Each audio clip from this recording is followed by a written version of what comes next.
What is beautiful, prevents pollution, attracts butterflies, and can help maintain groundwater supplies? Rain gardens! Hello, this is John Pennington, County Extension Agent for Agriculture and Water Quality in Washington County. And today I'm going to be talking about how to build a rain garden to protect water quality. So how do you build a rain garden? First, you need to find a good location.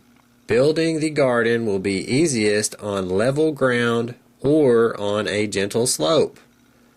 The key is to capture stormwater runoff from impervious areas before it reaches a storm drain inlet, waterway, or any pollutants that may lie in between. Build your garden at least 10 feet from buildings so water soaking into the ground will not damage the foundation of your house, patio, or other structure, and you will need to avoid areas where water already ponds, as the garden will not drain properly where percolation is already restricted. Mark your potential area and call Arkansas One Call at 811, also called Call Before You Dig. Then perform a simple percolation test by filling a 12-inch deep hole with water. If the water has not drained within 48 hours, consider another location and repeat the process. Rain gardens can be most any size or shape, but a good rule of thumb is to design the garden to be 1/3 of the size of the area that it drains. If the drainage area will require more than 300 square feet of rain garden, consider splitting the stormwater flow into 2 gardens, or just consider capturing enough flow for 300 square feet. The ideal depth of a rain garden is about 8 inches deep from the top of the berm to the planting bed.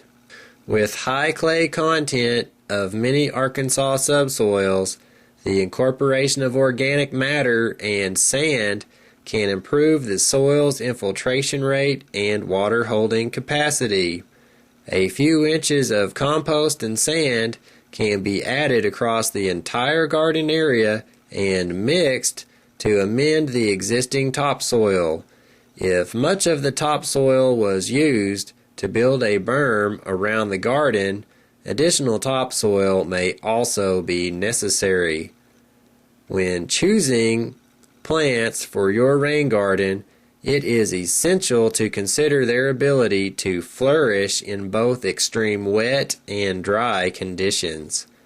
Native plants are good options since they have adapted over time to local climatic conditions and have survived through many wet periods and droughts over time.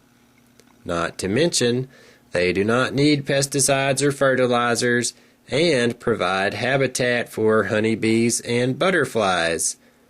A list of these potential plants that can thrive in Arkansas rain gardens is listed at www.uaex.edu, and you can also contact your local county extension office for a fact sheet about rain gardens and stormwater.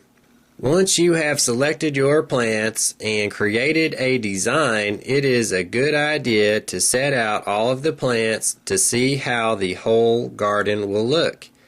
This way, you can make any needed spacing adjustments before the plants are installed.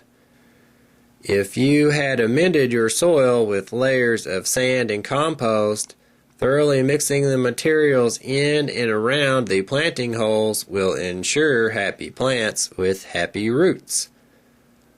Once the plants are in, add several inches of hardwood, cypress, or rock mulch to help prevent erosion, conserve soil moisture, and reduce weeds, and regulate soil temperatures. After planting, You'll need to irrigate the garden until the plant roots are well established. Once established, the plants should only need to be watered during extended periods of drought. Like most gardens, regular weeding will be necessary, and count on leaf removal in the fall. Every now and then, a little shallow excavating of soil that has washed into the garden may be necessary to maintain its water holding capacity.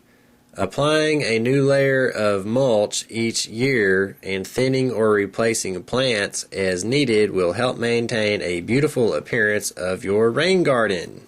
Now you know how to build a rain garden to protect water quality. For more information on protecting water quality, contact your local county extension office or watershed partnership. This podcast was funded by the Arkansas Natural Resource Commission and Environmental Protection Agency.